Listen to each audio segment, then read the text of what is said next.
why perhaps police are either feeling more emboldened to act the way they are in relation to these show directions is because of the messaging that comes from Dan. He's not... From Dan? You guys don't listen to Dan, you listen to Shane, right? Well, everybody listens to Daniel Andrews. He's the Premier of our state and he tells us what to do on a daily basis.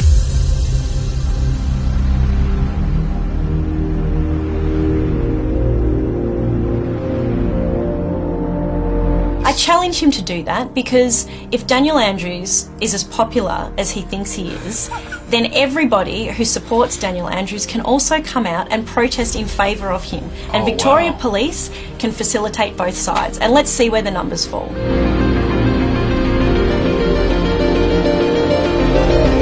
As I won't be a police officer after the end of this interview.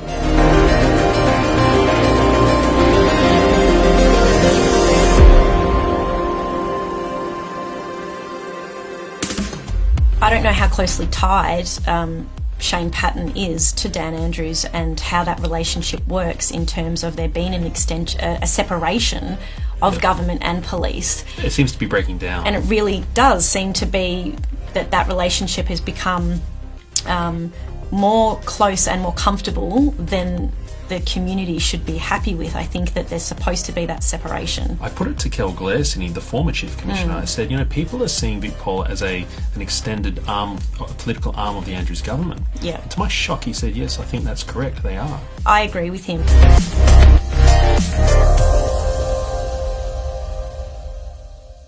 Krystle, I'm nervous. So am I. Because you are an active serving sworn member of Victoria Police, right? I am, yes. You don't understand how much I avoid you guys. When I go out for a ride on my, what are we at now? 2 hours we're allowed to... I think so, yes, 2 hours. Yeah.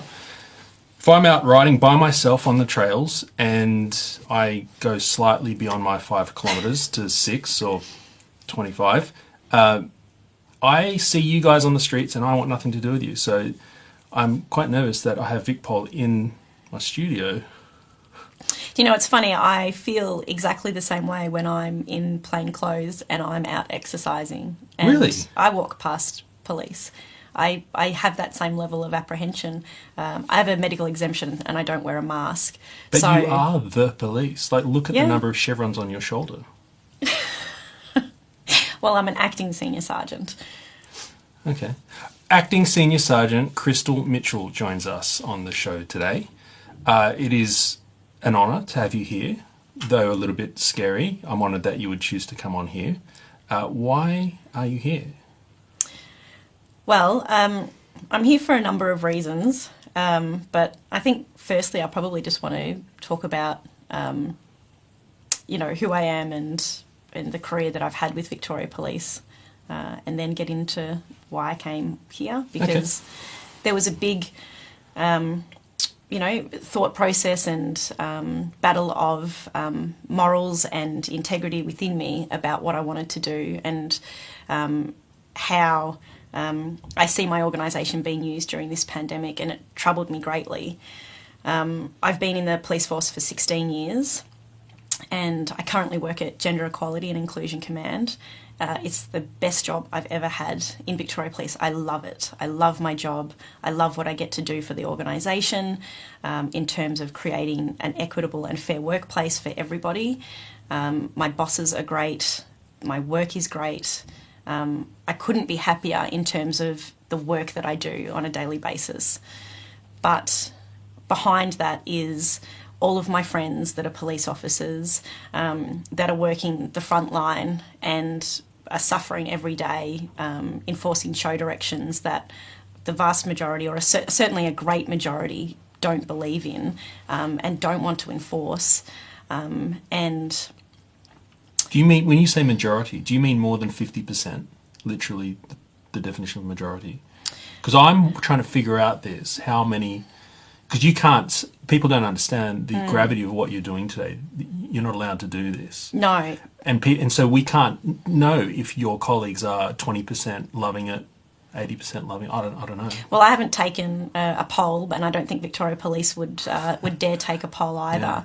Yeah. But you are right. The consequences of me being here today is that I will be resigning from Victoria Police effective the end of this interview. Wow. Because the consequences of me coming out publicly would be dismissal. So I'm choosing to quit, and I'm quitting because I can't remedy in my soul anymore the way in which my organisation that I love to work for is being used, and the damage that it's causing in the reputation of Victoria Police and the damage that it's causing to the community. My partner and I were out walking during our 2 hours of exercise on the weekend, and there were police everywhere. I live in the city.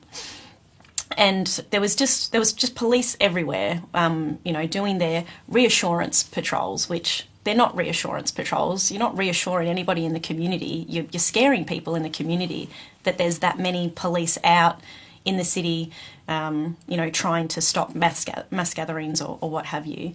And the police don't want to look you in the eye. You don't want to look the police in the eye. There's this air of uncomfortability about it all. Is that new? It is. It absolutely is new. I used to love doing foot patrols. I loved it. There was such a great way to connect with community. You would have parents that would bring their children up to you, and you would have those conversations so that children would be encouraged to know who they could go to when they're in trouble. Yes. You're saying that's died down? Absolutely. Because are you still connected with the frontline type of stuff?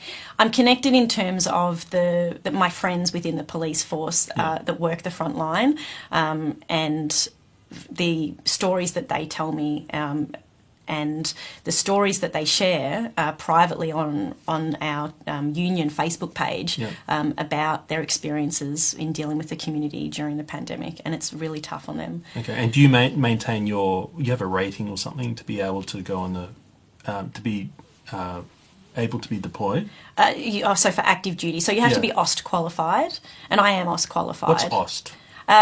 It's operational safety tactics. It's essentially where you do your firearms qualification and you do your defensive tactics training. So have you maintained all of that? Yes. Okay. Yeah. And I do, so I've been working, so Gender Equality and Inclusion Command is like a corporate area of the Victorian Police Force. And prior to that, I worked at Family Violence Command, I worked at Professional Standards Command, and those are corporate areas within the organisation. But throughout that entire time, I also did frontline duties. I took on frontline shifts so that I could maintain a connection to community. Why would you do that? Because some I talked to off the record, they are running away from frontline duties and want to sit in an air-conditioned, nice little bubble. Because if you stay in the corporate world of policing and you don't connect to the frontline policing and you see what it's like for frontline coppers and you don't see how the community responds, then how can you effectively craft policy and lead the organisation in the right direction if you don't know how the community is feeling and how the frontline police are battling to do their job? Right. So I think it's really important to maintain that connection. I would encourage any member, any sworn member who is still OSC qualified that works corporately to get out and do frontline shifts. Okay. Absolutely. Okay, so you're wandering around, you're seeing as a civilian or as an officer, the divide between the community, the trust between community and VicPol has escalated, certainly recently. Is this in any way connected to the protests and the protest response, or was it before that? I think that it's been growing since March 2020.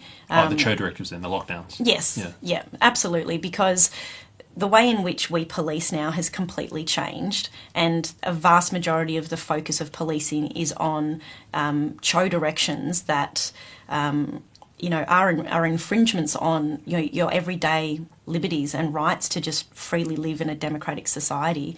And I guess it's not something that any police officer, when they signed up to be a cop, ever thought that they would have to do or want to do.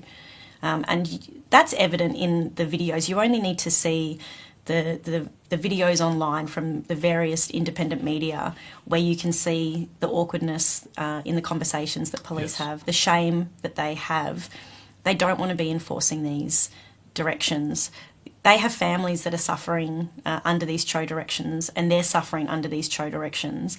But until these CHO directions are appropriately contested at a relevant court of law, these police are obligated to fulfil their duties and to enact those directions. So what about the argument that they... Well, I mean, that's why you're sitting here in this studio, is that you've decided that you can't ethically continue with this kind of thing, right? What about the argument that they simply should refuse an order? What would happen to an officer who said, "No, I'm not going to arrest Zoe Bueller like that. Yeah. I'm going to..." Because you told me on the phone that there is an actual process in which you're supposed to do arrests like that, and it's not being followed, like many of your procedures are being thrown out the window. So there's different ways in which you can arrest an offender. There's no one set standard. But for example, I think the example that I gave to you was that quite often we would make appointments via the phone. So we would call the offender up and say, "Listen, you need to be interviewed and arrested for this offence. Would you like to come in on this day and we'll do the interview and whatever happens, happens." That's something that wasn't afforded to Zoe, and I wondered why, as a pregnant woman, that she couldn't have been afforded the same opportunity to make her way down to the police station to be interviewed for those offences. And I was grossly offended when I saw a pregnant woman have her hands placed behind her back and handcuffed, because to me, where was the welfare concern for her if she fell over? She had no ability to protect herself, and that disturbed me greatly. Okay. Yes. Okay. So when we're talking about why you signed up for the police force and why others have signed up, let's talk about that. Why those values and those reasons for signing up that you're saying being challenged now. What were the reasons for signing up? What did you believe VicPol stood for? I thought that I was joining an organisation that was, about catching the bad guys that, did the wrong thing, actual criminals that committed criminal offending that we would call high harm, high impact offending. So offences against the person ultimately was a driving factor for me, was to be somebody that could arrest people who had done the wrong thing, conduct proper investigations, prepare an excellent brief of evidence that could go to court, and to provide a victim the best opportunity for justice. We talk about having a victim-centric police force, and it's my opinion that that has absolutely gone out of the window since these CHO directions have come into play, because instead of having these police officers investigating high harm, high impact offending and providing victims the opportunity to have their day in court and to receive justice, those police officers have been taken off those investigations to go and walk the streets of Melbourne to make sure that people don't gather to protest against something that is having significant impacts on their lives. Isn't this the job of the police force, though, to enforce these rules, to keep us all safe, is what we're being told? And so, I hear the frustration from you and other active members, but at the same time, I also hear from people I've interviewed here, like Kel Blair and Ivan Ray, saying the protests are illegal, the police should just do what they do, all the protesters are rabble, garbage humans anyway, they're all just there for a violent... Your boss said this. And that's in part why I'm here, because I hate this divisive language that is being used, and I'm failing to see any leadership from Daniel Andrews, from his administration, from Lisa Neville or Shane Patton when we're talking about what's going on and these issues, and they are using divisive and maligning language about all protesters and calling protests illegal. I just think is ridiculous. The only reason that protests are illegal is because Daniel Andrews made it so. And I think that it was absolutely within his ability and his administration's ability to work with Victoria Police to ensure that people could still fundamentally, peacefully protest safely during a pandemic. I mean, he's been able to make exemptions and provisions in other circumstances. Brothels were allowed to stay open during the height of one of our blowout cases. Brothels were allowed to stay open. You explained to me how you can maintain a safe distance in one of those circumstances, yet he's not been able to work with Victoria Police or anybody to say, okay, well, look, but the right to peacefully protest is a fundamental human right. Let's make sure that we still allow our citizens to do that. And try and make it safe or something. And try and make it safe, absolutely. And I think that we could have done that because Victoria Police in the past has had an excellent relationship with various protesting cohorts in terms of organising those protests and making sure that they occur safely. So by Daniel Andrews making protests illegal, he is responsible for the increase in violence that has occurred as a result from police and from protesters, because the police are now there to enforce a law that says, well, you're here and I have to arrest you and I have to fine you.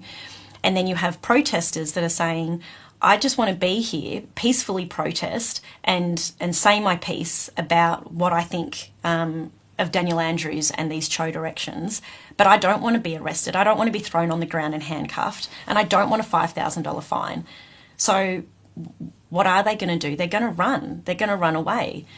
They're not going to want to stand there and receive that fine. And so by making it illegal, Daniel Andrews, in my opinion, has escalated the violence that is occurring and has occurred on both sides.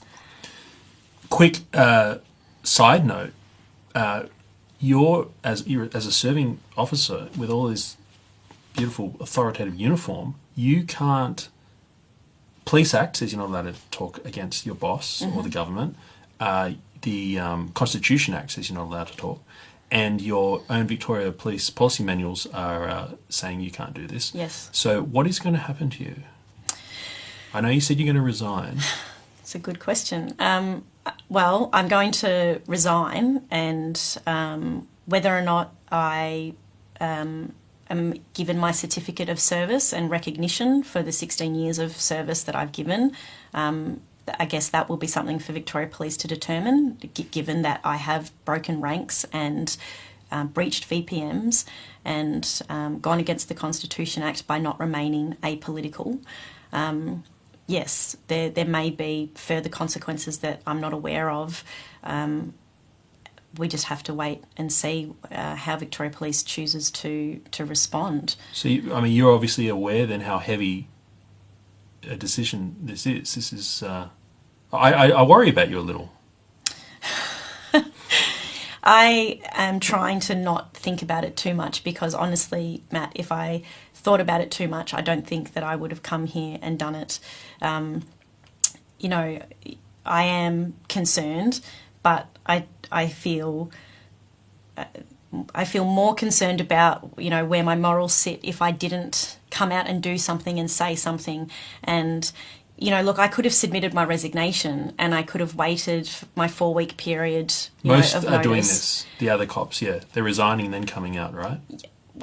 If they are, I don't know okay. of any that have resigned and then have come out. And I could have done it that way, but I think that the impact would have been a lot less.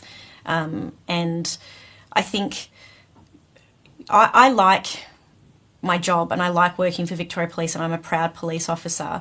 In part, the reason that I wanted to do this whilst still serving and wearing the uniform today is so that the community can see that it isn't all police that are against them, and for police to see that it isn't all protesters that are coming there to fight with you. It's a minority. There's a minority on both sides, and they're the ones that are getting the attention in the media, the minority of the police that are using more force than is necessary to effect these arrests at protests or to enforce Cho directions.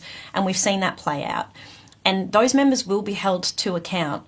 They are held to 462A of the Crimes Act. And any civilian who's been arrested can make a complaint if they feel that more force was used than is necessary. So that's the directive under the 462A of the Crimes Act, says, about force not being disproportionate to the objective. Okay.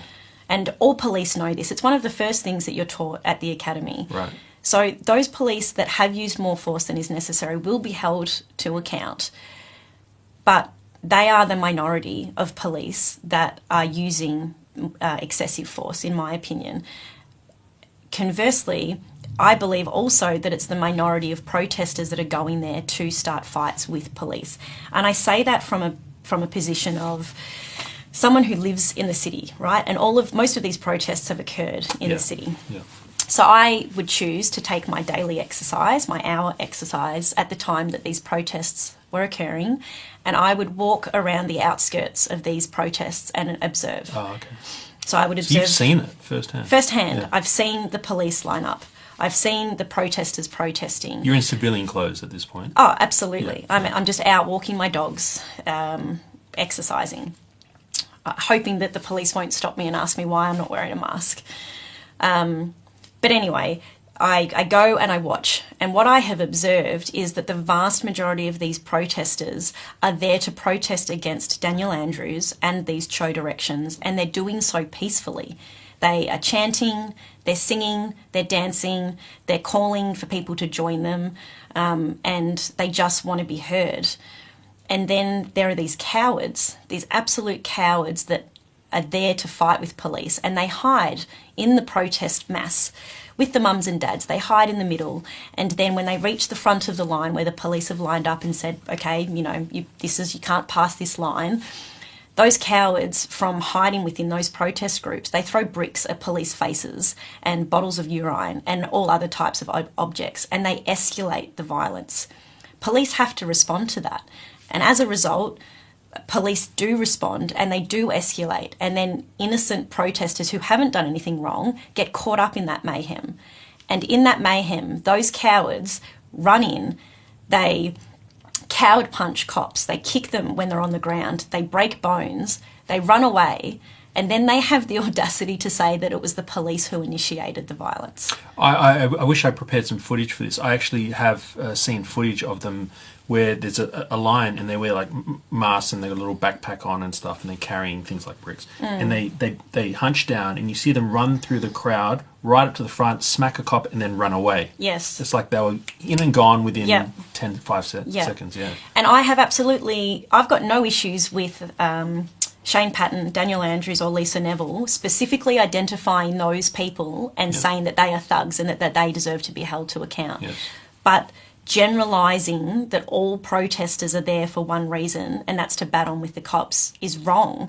Generalising that all protesters, are just there to incite violence and aren't there to fight for your freedoms is wrong. And we need to stop generalising both camps, because we do have on one side a number of police that think all of the protesters are there to fight, and then you have on the other side a whole bunch of protesters that think that the police are just there to whack them with a stick. Okay, so how prevalent is that? So in the attitude of the protesters, I can tell you that more than 50% believe that the police are just there to whack you and be evil, right? And you're saying that's incorrect.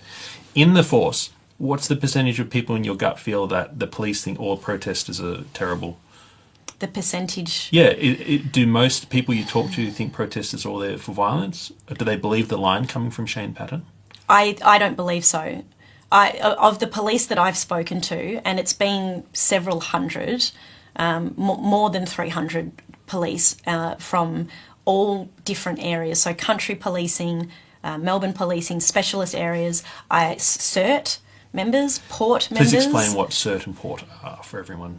Critical Incident Response Team, and Port is Public Order Response Team. And they drive that tank thing that says rescue vehicle.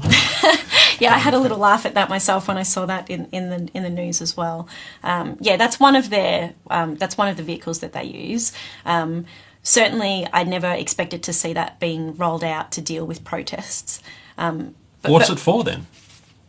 Isn't that what it's for? Tank thing, that Bearcat? I think it's used for the purposes of the protests. I think it's been used as an intimidation tactic. Okay. Because it has like a big gun thing on top, a big turret. It does, yeah. And people, you guys, excuse me, but you guys are pointing guns at us. Rubber bullet filled guns, but still, this is a new thing. I never thought I'd see. I never thought that I would see that either, and it concerns me that we're escalating our protest response when I really believe that had Daniel Andrews allowed for it, Victoria Police could have coordinated peaceful protests and we wouldn't see the damage being done to Victoria Police reputation and the hate from the community if we'd been allowed to follow that response. But just following back up about what you were saying about, you know, what is the police member, average police member view. As I said, of the over 300 police that I've spoken to, which in the scheme of things is not a lot when we talk about perhaps 17,000 on-sworn members, those 300 members do not believe that they should be enforcing these CHO directions in the manner that we are enforcing them. They don't want to go to protests. There's a lot of members that call in sick. They won't go to the protests because they don't want to be a part of it. And yeah, it's just very concerning to me that this is the path that we're going down and that this division is being caused.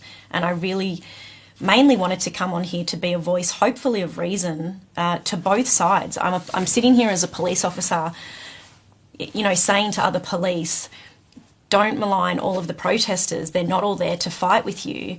You know, they're struggling and their anger and their dissent is with Daniel Andrews and his administration. It's not with you.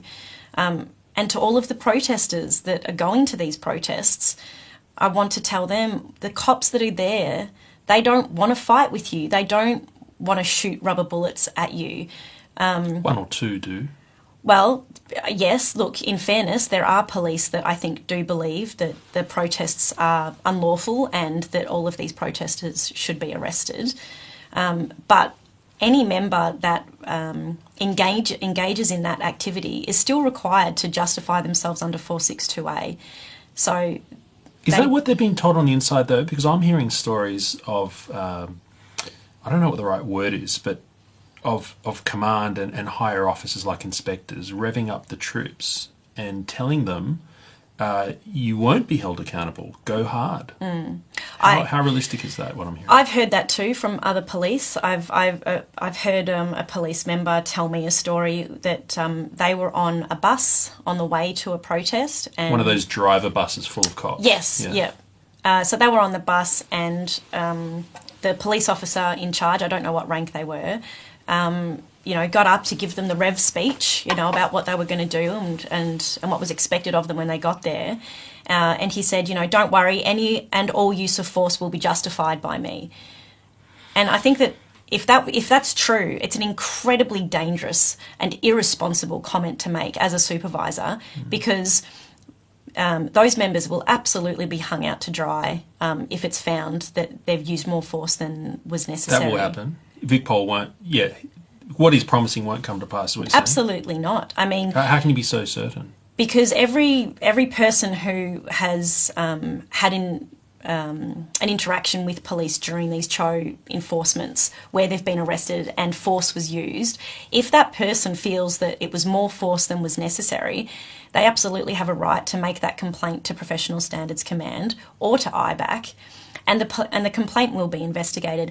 And I know what people say, oh, that's police investigating police, nothing will happen. Yes. I worked at Professional Standards Command for 6 years. I can tell you with a strong degree of certainty that those matters are investigated and they are investigated properly. And if members cannot justify their actions, they are held to account. Well, it just sounds like a misdirection and a bluff here then. If we have no evidence to say these conversations are taking place. No. But the reason why I want to talk about it is because I'm interested in exploring what you are taught as police at the academy and beyond in terms of self-regulation and ethics and that kind of thing. Because I think a lot of us unpoliced people, we think police just follow whatever the executive says. You're robots.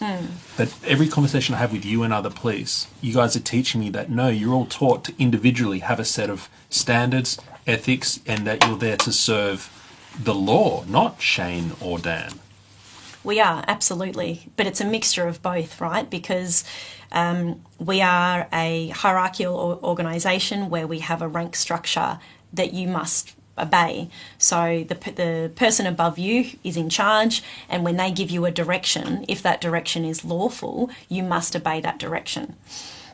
And then sort of sitting within that is, so if you were my supervisor and you said to me, go and arrest that man, and that direction was lawful, and I went and arrested him, that's all well and good. But it's how I choose to arrest him that is then where the responsibility is placed on me as an individual. Right. Do I arrest him with a significant amount of force, or do I use just the amount of force that's necessary to effect that arrest? Because as your supervisor, I will not pay the price. If you go and smash him, you will. No, I will, absolutely. Okay. Yeah. Okay. And how? What if a supervisor gives an order to a subordinate and it's not lawful in the subordinate's opinion? What do they do?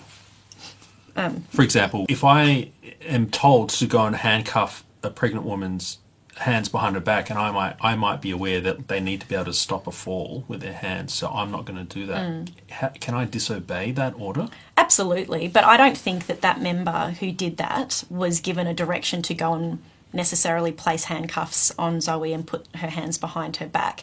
I think that he was just following like a standard procedure that we do normally when you go and arrest a person, and perhaps didn't have consideration or maybe knowledge that she was pregnant. I'm not sure. Okay.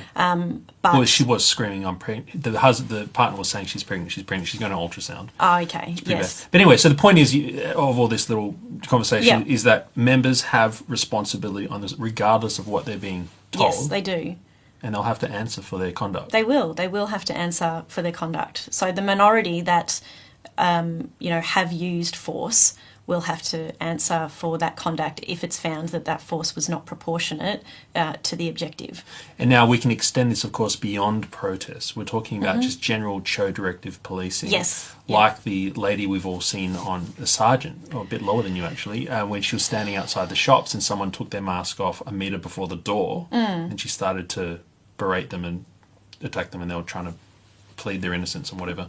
I'm just encouraged to hear from you that there is responsibility mechanisms, accountability mechanisms that we can pursue once all of this is over.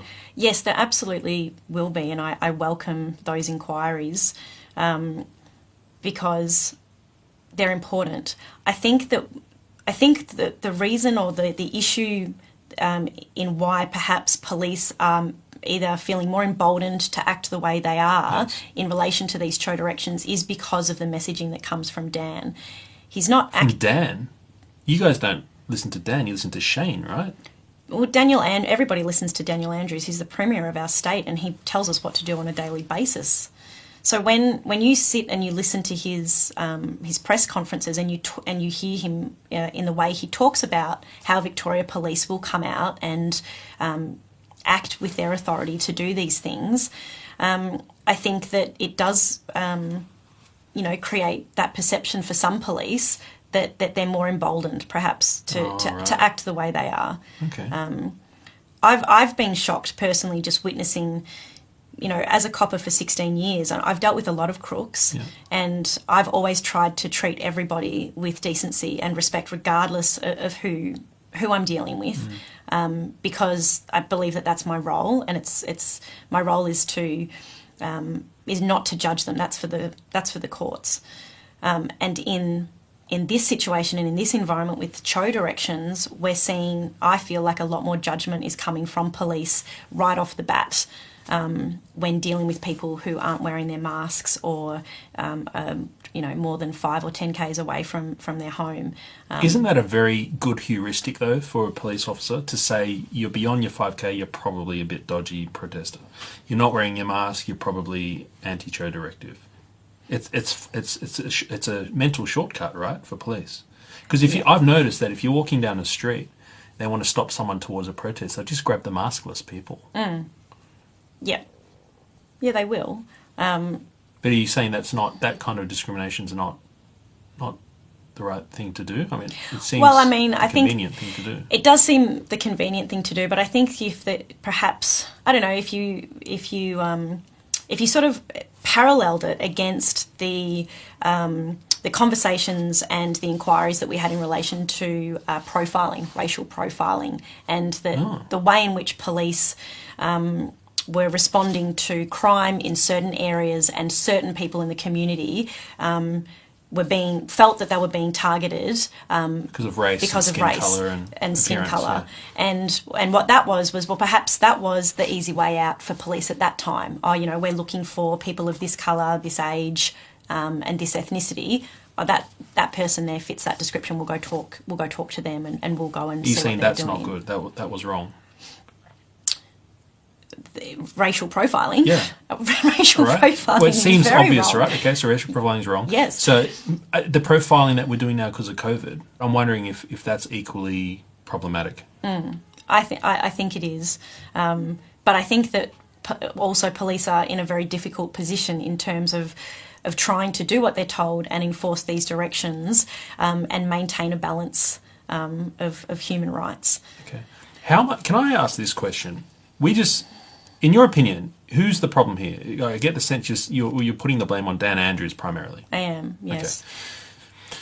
How much should we think about Shane Patton and the command structure in Victoria Police, though? Because surely they could be pushing back. I'd love to hear what the messaging you're hearing within the organisation, what are members hearing? You just talked about the tone coming from Dan, perhaps inciting a tougher police response. Are you getting that same messaging from the command structure? No, I don't think so. I think that the command structure has, from the start, they talked about, blatant disregards for show directions, and that's what we should enforce, and that, everything else around that should be around education to members of the community about the show directions, and, to be reasonable and fair and tolerant. Oh, sounds great. I think that changed. I'm not sure how long ago, but it has changed, because it is now, all the narrative is that it's illegal protests, it's illegal gatherings. How dare people go out onto the beach and watch a sunset? That's illegal. Wow. So the narrative has certainly changed, I think, in terms of proportionality, I think.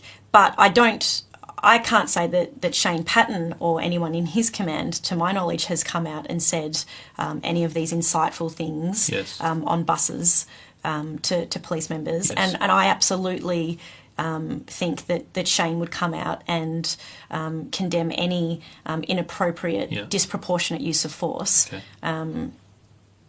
Of what I know of him, I think that absolutely he would condemn that. Okay. I just don't know.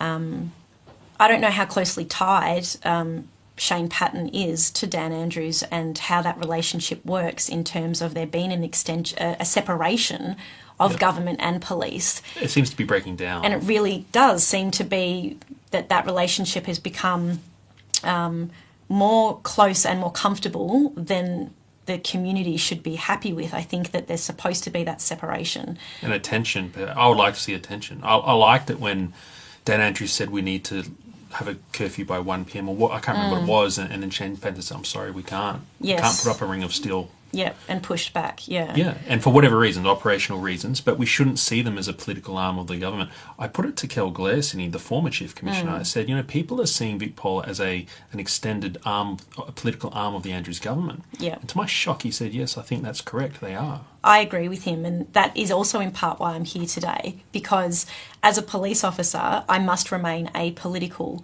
Every police officer has to remain apolitical, and I just felt that it's absolutely impossible for me to have such strong convictions and feelings and opinions about what the Daniel Andrews administration is doing to the Victorian community and not being able to say that. And not just not being able to say that as a police officer, but our own police force has instituted recently a new policy that says that you can't even have that opinion in your private life on social media or in public discourse. You can't like a politician's Facebook page. You can't like their comments. You can't follow them on Twitter. I didn't know they were cracking down on your political freedoms as a civilian. Yes, so they've got policy that is infringing on our private lives to be politically engaged. And I think it's quite funny actually, because I'll tell you a funny story. In March 2020, when all of this first came out, and Daniel Andrews announced his mask mandate, I completely freaked out. I have a medical exemption in relation to childhood trauma around having my mouth covered. So when that mandate came out, it completely triggered in me all of those experiences, feelings and fears. And I just thought, I don't know how I'm going to cope. I'm a police officer and also I'm trying to be a civilian. How am I going to survive this? And so I got onto my Facebook page, which is private. It didn't have my real name on it and it didn't have a picture of me. And I wrote, "Fuck you, Dan." And that's what I posted. I was angry. And what you just said. Yeah, go on. And that's what I posted. And I got reprimanded for it. I got into trouble. Oh, they knew work. It was you. Okay. Well, I had police officer friends who obviously, snitched on me, and I got reprimanded That's what for cops that. do. So as a result of that, I actually reached out to Professional Standards Command. I know many members there, as I worked there for a long time, and I explained my situation. I said, "Hey, listen, I'm really concerned about what's happening in the political landscape, and I want to be more politically involved. I want to, identify some politics that I align to, and I want to attend those meetings, and I want to talk about politics, and I want to call out political issues when things are wrong." Or even just say "F you, Dan." That's basic. Yeah, can you tell me? Can you help me work out how I can do that through our current policy? Because at the time, the policy didn't have anything in there about not being able to talk privately on your Facebook page or anything like that. And I got the email. "Oh yeah, thank you for inquiry. We'll get back to you." Well, getting back to me was 6 months later. They changed the policy. Oh, okay. That said, "Wouldn't you just know you can't do it?" So you were trying to actively cooperate and try and do it well. This is interesting to me because I've personally raised these issues we're talking about, disgruntled members who are struggling. I've personally raised it with Shane Patton twice. Okay. What did he say? Two replies. Well, I don't think that's fair to just blow all of that out on camera. But suffice to say, in summary, he and his office seem completely disinterested in reaching out or working with the community. I am not like those other platforms. I am interested in what you're interested in, which is healing the divide between police and community. Yes. Which is why I work with people like the Community Advocacy Alliance, Kel Glare and Ivan Ray, who are hardcore anti-protester type people. Yep. I disagree with them on that, but I want to see the healing. And I've offered Shane Patton and anyone who wants to, I'll push the message. I've talked to the media unit as well and said, "Look, do you want to put a message out? I will facilitate it on this platform because I think we should hear from the police line." And the responses I get back are so dismissive that the protesters are a bunch of... Yeah. It's just that generalisation. Because they're not even wanting to try. Yeah. And then that concerns me as well, because do they genuinely believe that? Do they genuinely believe that all of these protesters are just there to fight with police and that they're not there to actually have their say? I would challenge Daniel Andrews to work with Shane Patton to develop a policy that allows for people to peacefully and safely protest during a pandemic. And he would say no, he will never do this. I challenge him to do that, because if Daniel Andrews is as popular as he thinks he is, then everybody who supports Daniel Andrews can also come out and protest in favour of him. And Victoria Police can facilitate both sides. And let's see where the numbers fall. I suspect it's an illusion right now. I think we know what's going to happen there. Okay. Yeah, look, I'm concerned beyond just protesting, just community policing, because when Shane Patton rose to power, the talk coming out of his office was that he wants to have more cops on the road, more on the blocks. You've heard all this being on the inside. Back to basics, policing, which was fantastic. It was. Yeah. And we certainly are back to basics of shooting people in the back as they run around a corner block. I've seen footage of in the CBD. That is a joke.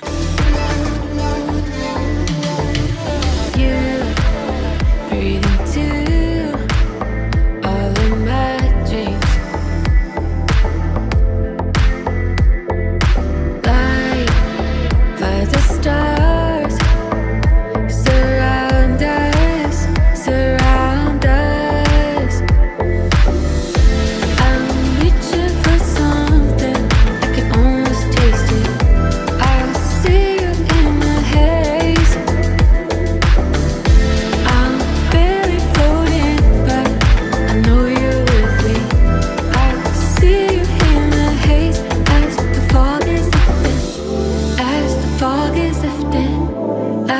fog is lifting.